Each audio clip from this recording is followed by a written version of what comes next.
Hello everyone and welcome to Max Game Feeding Your Brain. This is Abdu. In today's tutorial we're gonna learn about how to remove page breaks from Microsoft Excel, or also known as these dotted lines that we can see here. Stay tuned.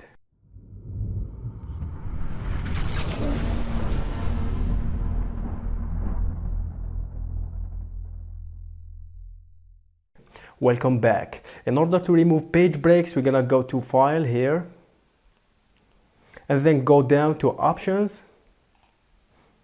After that, a little window will pop up and we're gonna go to Advanced here. After that, we're gonna go down to Display Options of this worksheet here. And then we're gonna unclick this one, which is Show Page Breaks, okay? And then we're gonna hit OK.